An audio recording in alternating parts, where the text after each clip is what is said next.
It's 2025, Russia's Yasen-class nuclear submarines, sleek silent hunters, patrol the Arctic depths. These steel behemoths, stretching 525 feet long, displacing nearly 14,000 tons, bristle with caliber missiles, truly some of the most advanced warships on the planet. But take a closer look, a much closer look, at the propulsion technology, the very basis of their power, the underlying concept, air-independent propulsion, AIP. Now travel back in time to 1940. And the twisted genius of German design, Hellmuth Walter, October 13, 2021. Douglas M. O'Regan releases Taking Nazi Technology with Johns Hopkins University Press. 400 pages of declassified documents, page 287 details. Operation Osoaviakhim, a story that begins on October 22, 1946, at 3 a.m., under the cloak of darkness. NKVD units, the Soviet secret police, seal off entire districts within the Soviet occupation zone of Germany. 2,500 German engineers, snatched from their beds, are loaded onto trains with their families. Destination, the Soviet Union. A total of 6,000 souls. The largest forced deportation of technical personnel in history. Why? The Walter Turbine held the key. Back in 1940, a German submarine achieved something thought impossible. It defied the physics of the time, reaching 28.1 knots, submerged, underwater, without oxygen, more than twice as fast as any Allied submarine in the world. To put that into perspective, the U.S. Navy's Gotland-class submarine, a pride of the American fleet, could manage a mere 12 knots submerged, maybe 15 knots for a few fleeting minutes before the batteries died. British T-class submarines, a paltry 10 knots submerged. Soviet Stuka-class, a sluggish 11 knots. Hellmuth Walter's V-80, however, cruised at 28.1 knots underwater and could maintain that speed. Today, 85 years later, Swedish Gotland-class submarines, German U-22s, Chinese Yuan-class, Japanese Soryu-class, Russian Lada-class, even Pakistani Agosta, 90 Bs, all utilize air-independent propulsion, AIP, the concept, the very idea that Hellmuth Walter conceived in 1933 and proved in 1940. The technical lineage is undeniable. V-80 in 1940, Type 17, U-boats from 1943 to 1945, Operation Osoaviakhim in 1946, the Soviet Project XVII Whale in the late 1940s, November-class nuclear submarines in 1958, and modern AIP submarines worldwide starting in the 1990s, each step meticulously built upon German design. Today, we'll trace this lineage, technologically precise, completely documented. Hellmuth Walter, born in 1900 in Wedel, near Hamburg, a mechanical engineering genius. In 1925, he began work at the Germania shipyard in Kiel, building submarines. But Walter saw the fundamental flaw, the inherent lie in existing submarine technology. Diesel-electric propulsion was a fraud. Submarines weren't true submarines. They were surface ships that merely dipped underwater occasionally. Underwater, they limped along on electric motors and batteries, slowly, 10 to 12 knots, tops, and only for a few hours before the batteries were drained. Then they had to surface, start the noisy diesel engine, and recharge, making them vulnerable. Walter envisioned a true submarine, a vessel faster underwater than on the surface, a ship capable of staying submerged indefinitely, air-independent. In 1933, Walter developed the concept, hydrogen peroxide, chemical formula, H2O2, highly concentrated, 80 to 95%, what the Germans called T-stoff. When hydrogen peroxide comes into contact with a catalyst, like sodium permanganate, it decomposes explosively. The result, pure oxygen and superheated steam, reaching temperatures of 600 to 700 degrees Celsius under immense pressure. Now, take that steam and oxygen, inject diesel fuel, it ignites instantly in the oxygen-rich atmosphere. The temperature skyrockets to over 2,000 degrees Celsius. The expanding steam drives a turbine. The turbine powers the propeller, all underwater. No air required, no batteries needed, continuous high speed. Technically, it was brilliant. Practically, it was dangerous. Hydrogen peroxide at 80% concentration is incredibly unstable. Contact with organic material, rust, dust, and it decomposes spontaneously, explosively. But Walter solved the problems. Specialized tanks made of aluminum coated with paraffin, specialized valves, precise catalyst metering.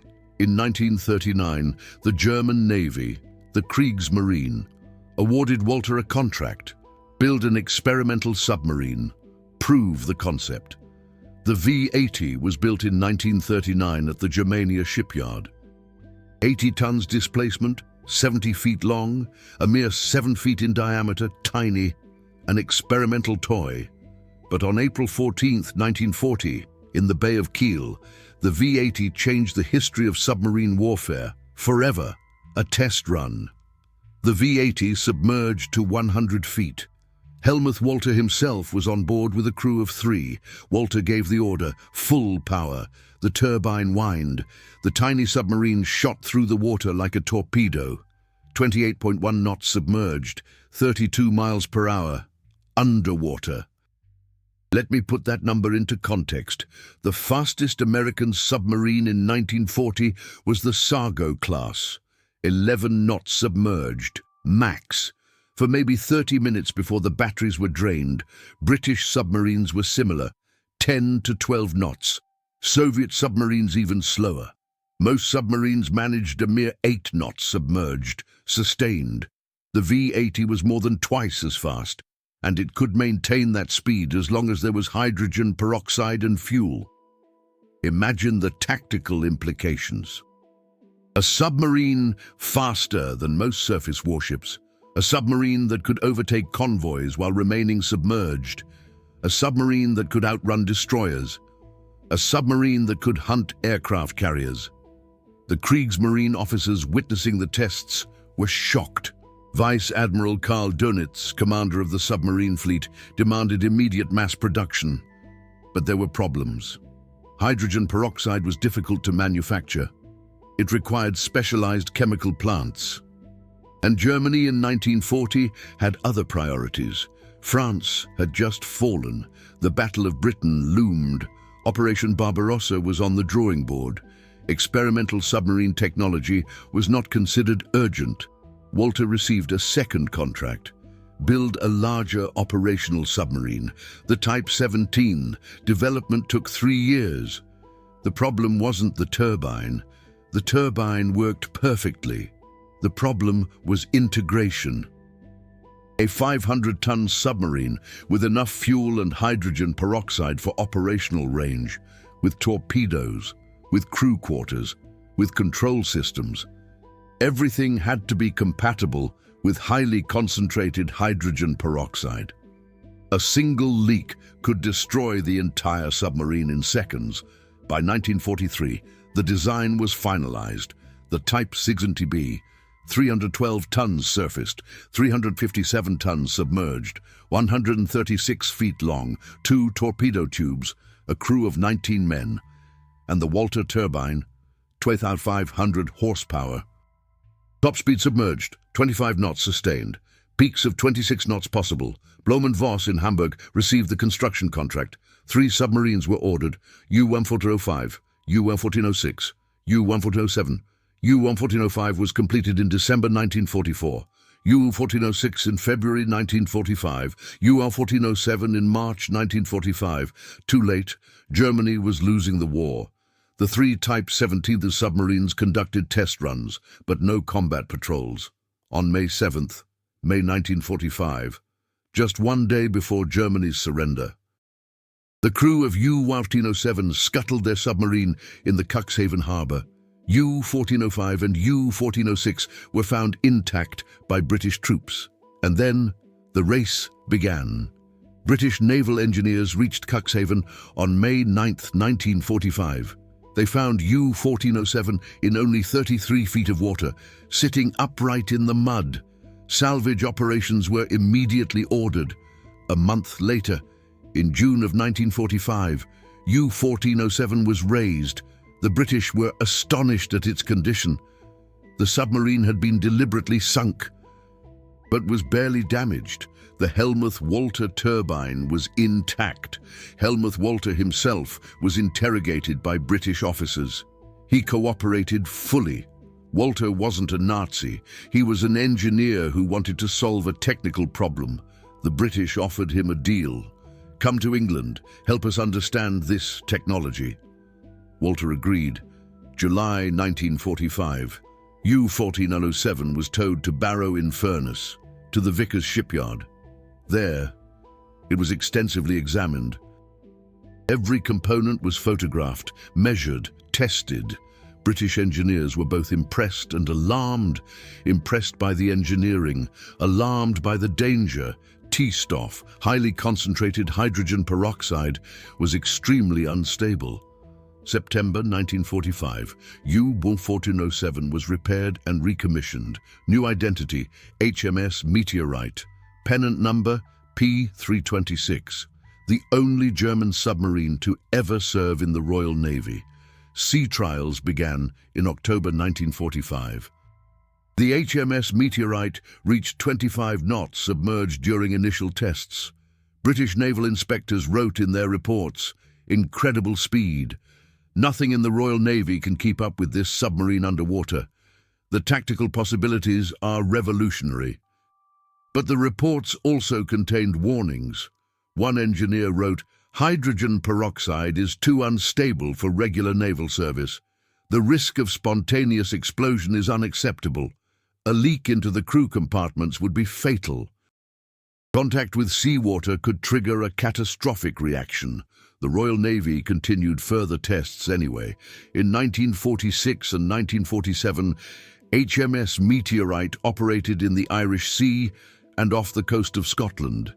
The performance was consistently impressive, 25 knots submerged, sustained for hours. But there were incidents, small leaks, contamination, injuries to crew members from hydrogen peroxide vapors. In 1948, the Royal Navy launched two ambitious projects. HMS Explorer and HMS Excalibur, two experimental submarines with improved Walter propulsion, larger than the Type 17, 1,000 tons. More safety systems. British design based on German technology. HMS Explorer was commissioned in 1954. HMS Excalibur in 1956. Both reached 25 knots submerged. Both had constant problems with hydrogen peroxide leaks. Crews sometimes refused to board. The submarines were nicknamed Exploder and Excruciator.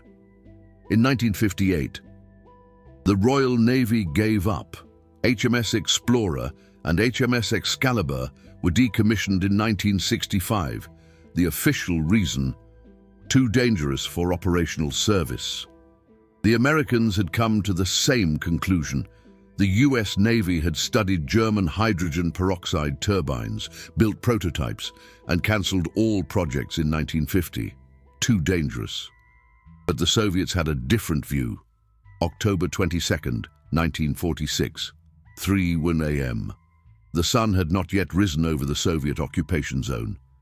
NKVD troops, supported by Soviet army units, began Operation Osoaviakhim. The target: every German engineer, scientist, and technician with knowledge of militarily useful technology. In Rostock, where Neptune Werft had built submarines, 47 engineers were arrested.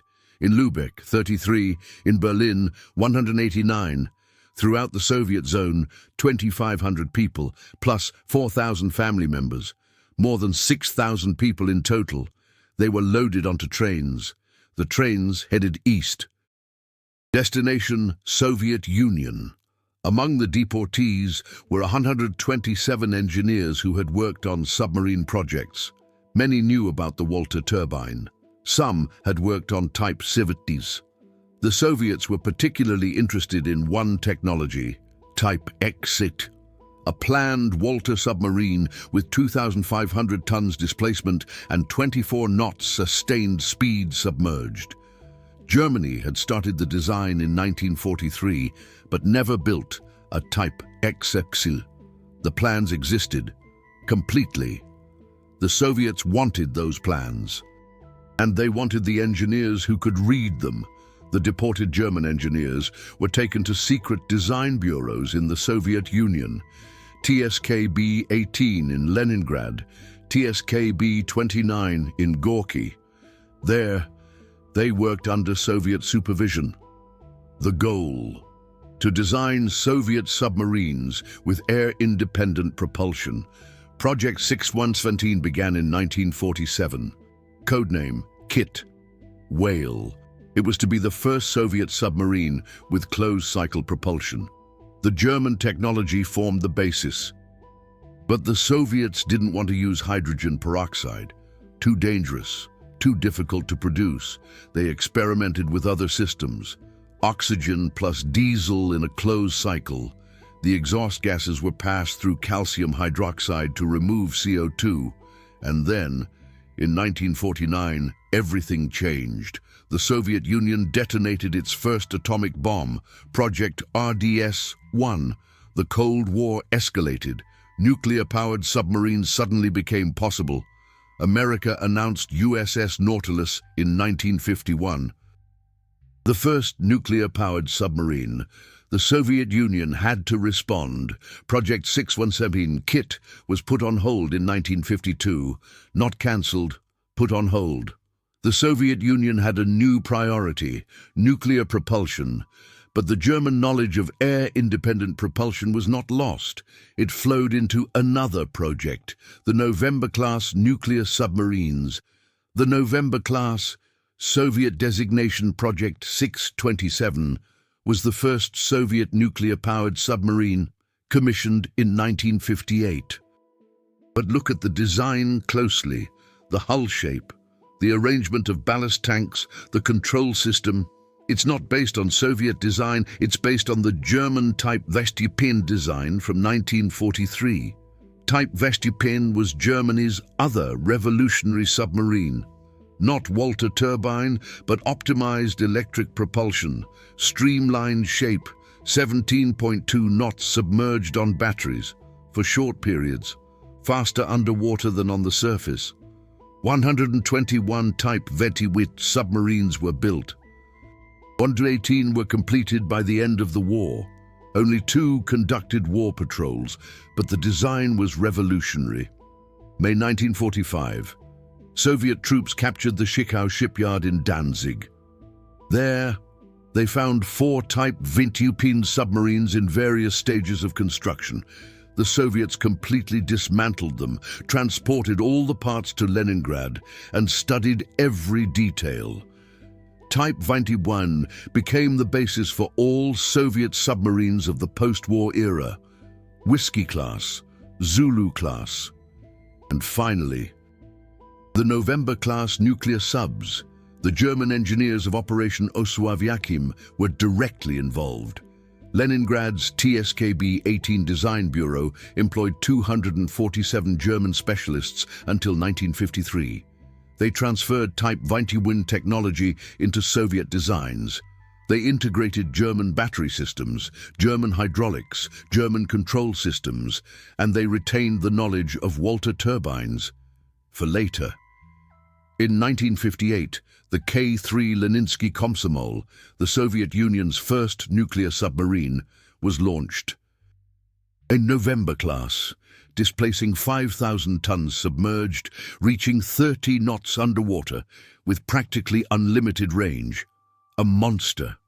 But the hull form, the hydrodynamic principles, Type Vestupin, German design, America followed the same path. The USS Nautilus, commissioned in 1954, was the world's first nuclear submarine. But its hull design was based on German studies. After the war, the US Navy captured two Type 21 submarines, U-2513 and U-3008. Both were transported to the United States. Portsmouth Naval Shipyard studied them for years. The result? The USS Nautilus and all subsequent American nuclear submarines used streamlined hulls based on German principles. But while the superpowers focused on nuclear submarines, smaller nations retained interest in air-independent propulsion for conventional submarines. Germany, Sweden, France, Japan, China. They didn't want nuclear submarines.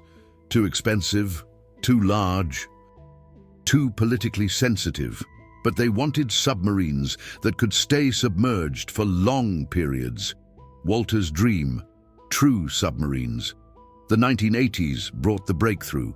Sweden developed Stirling engine AIP. Kockum's shipyard in Malmö built the Gotland-class, commissioned in 1996. These submarines could remain submerged for 2 weeks at 5 knots. The Stirling engine burns diesel with liquid oxygen in a closed cycle. No hydrogen peroxide, safer. But the basic concept, air-independent propulsion without surfacing, was Hellmuth Walter's idea from 1933. In 2005, the USS Ronald Reagan conducted war games off the coast of California. An American aircraft carrier, escorted by Aegis cruisers and destroyers, the best air defense in the world. The war game rules. A foreign submarine would attempt to attack the carrier. The escort ship's mission: find and sink the submarine before it reached the carrier. The submarine was HSMS Gotland, a Swedish AIP submarine with a Stirling engine. The Gotland sank the USS Ronald Reagan 6 times in 2 weeks. The American anti-submarine warfare units could not locate the Gotland. The Swedish submarine was too quiet. It didn't need to surface or snorkel. It remained submerged for 2 weeks, moving at 5 knots, almost silently. Sonar systems couldn't detect it. The US Navy was shocked. After the war games, the US Navy leased the Gotland for 2 years. From 2005 to 2007, a Swedish submarine operated under American command off San Diego. US Navy officers and crews trained against the Gotland to learn how to combat AIP submarines. The official report was classified, but one detail became known. AIP submarines are nearly impossible to detect in shallow water. Germany followed suit. The U-22A class, commissioned in 2005. These submarines use fuel cells. Hydrogen and oxygen react in an electrochemical cell, producing electricity and pure water. No combustion engine. Absolutely silent. The U-212A can remain submerged for 3 weeks. The irony is remarkable. Germany, the country that invented air-independent submarine propulsion in 1940, paid billions 70 years later to buy fuel cell AIP submarines. The technology that Hellmuth Walter developed, that was stolen by the Allies, returns to Germany as a new innovation. But Germany wasn't the only country developing AIP. France built MESMAR, Module d'énergie sous-marine autonome, a steam turbine system that burns ethanol with oxygen. Pakistan bought 3 Agosta 90B submarines with MESMAR from France. These submarines can patrol submerged for 3 weeks. Japan developed its own AIP technology, Soryu-class submarines.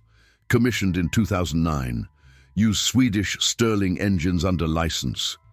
12 Soryu-class submarines were built. They are the largest conventional submarines in the world, 4,200 tons submerged. China followed. UN-class submarines, Type 039A, first unit in 2004. These submarines use a Stirling-like AIP system. Details are classified, but Western intelligence agencies believe that China copied Swedish technology. At least 25 UN-class submarines have been built. They patrol the South China Sea. India, South Korea, Spain, Italy, Greece, all have purchased or developed AIP submarines. The concept that Hellmuth Walter invented in 1933 is now a global standard for conventional submarines. And Russia? After the Cold War, in the 1990s, when money was tight, Russia reactivated Project 677 Lada-class. These submarines were supposed to use AIP technology, but the development was chaotic. The first unit, St. Petersburg, was commissioned in 2010, but had constant problems. The AIP section didn't function reliably. In 2025, Russia has only one Lada-class submarine in active service, but the design, the intention to use air-independent propulsion, goes directly back to the German engineers of 1946 and Project 6117 kit. The technical lineage is clear. 1933, Hellmuth Walter invents air-independent propulsion. 1940, V-80 proves the concept at 28.1 knots submerged. 1943 to 1945, Type 17 makes the technology operational. 1946, Operation Osoaviakhim transfers German knowledge to the Soviet Union. 1947, Project 617 kit begins, based on German design. 1958, November-class nuclear submarines use Type 21 hull form. 1996, Gotland-class shows that AIP is practical. 2005, U-212A shows that fuel cells work. 2025, more than 100 AIP submarines worldwide. All based on Walter's concept. These technical truths are not speculation. They are documented. Douglas M. O'Regan spent 10 years researching taking Nazi technology. The book, published in 2021 by Johns Hopkins University Press, contains 1,147 source references. Declassified NKVD documents about Operation Osoaviakhim, US Navy technical reports about Type 18 submarines, British Admiralty memos about HMS Meteorite, Swedish development reports for Sterling AIP, German Navy archives about U-22A. Every detail is verifiable. Operation Osoaviakhim took place on October 22, 1946. Lists of deported German engineers are declassified. TESKB-18 Design Bureau personnel files are open. Type 17 specifications are in British and American archives. V-80 test reports are in the Deutsches Museum Munich. The question isn't whether the technology was transferred. The question is, what does it mean? Some call it theft. Germany developed revolutionary technology. The Allies took it without paying. The Soviets violently deported German engineers. America offered German scientists contracts, but no choice. The technology was appropriated. The engineers exploited. Others call it spoils of war. Germany lost the war. The victors took what they wanted. That's been the rule for thousands of years. Rome took Greek technology. The Mongols took Chinese technology. The British took Indian technology. Technology transfer after military conquest is historical normality. Still others call it technical evolution. Good ideas spread. Hellmuth Walter invented air-independent propulsion, but he built on earlier concepts. Spanish engineer Narcis Monturiol built a submarine with chemical oxygen production in 1859. Walter improved the idea. Sweden improved Walter's idea with Stirling engines. Germany improved it again with fuel cells. Technology knows no nationality. It flows to where it's valued. But here's the uncomfortable truth. Hellmuth Walter died in Kiel in 1980.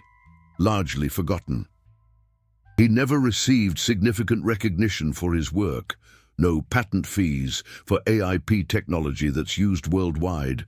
No Nobel Prize, no grand monument. Most people have never heard of him. The Type 16 U-boats? U-11405 was scrapped by Britain. U-1406 was transported to America and scrapped there. U-1407 HMS Meteorite was decommissioned in 1949 and scrapped in 1953. No Type 16 U-boats exist today. No museum has preserved one. The most revolutionary submarines of World War II have disappeared, but the technology lives on. Every time a Swedish Gotland-class submarine patrols, it uses Walter's concept. Every time a German U-2.8 submarine dives, it uses Walter's concept. Chinese Yuan-class, Japanese Soryu-class, French Scorpion with Mesmer, Pakistani Agosta 90B, Spanish S-80, Indian Calvary class. All use air-independent propulsion. Walter's dream from 1933.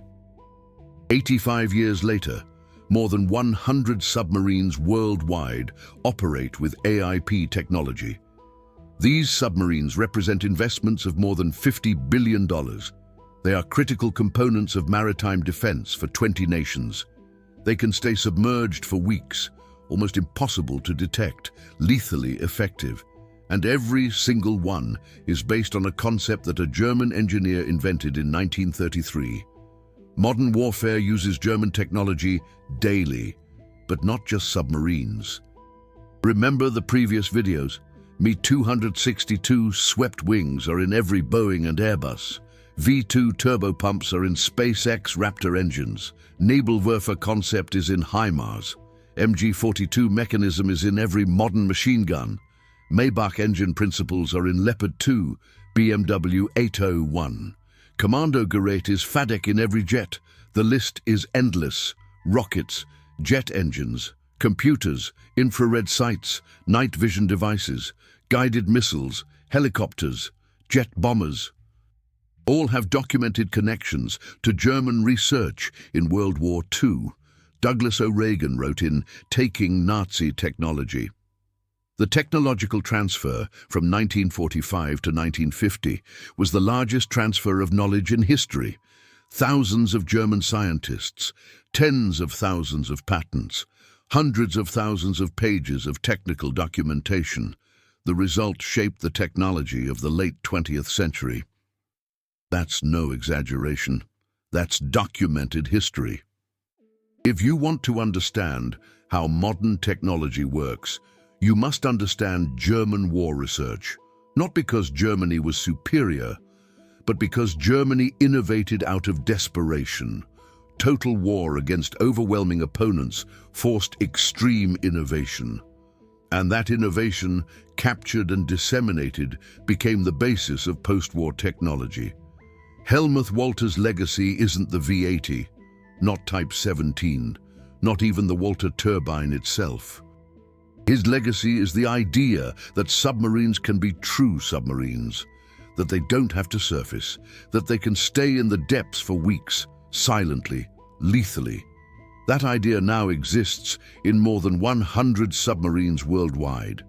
In Swedish, German, Japanese, Chinese, French, Pakistani, Indian, Spanish fleets, the Walter Turbine with hydrogen peroxide was too dangerous. British and American tests in the 1950s proved that. But Walter's basic concept, air-independent propulsion, was brilliant. Modern implementations use safer technologies, Stirling engines, fuel cells, Mesmer steam turbines, but they all fulfill Walter's vision. 2025. Somewhere in the South China Sea, a Chinese Yuan-class submarine is patrolling. It's been submerged for 3 weeks. Stirling engine running silently. The crew is breathing recycled air. Sonar hears nothing but ocean sounds. The submarine is practically invisible to enemy ships and aircraft. That's Hellmuth Walter's dream. Conceived in 1933, proven in 1940, stolen in 1946, everywhere in 2025. The question you should be asking isn't whether Germany was superior. The question is, how much of the technology you use every day has forgotten roots?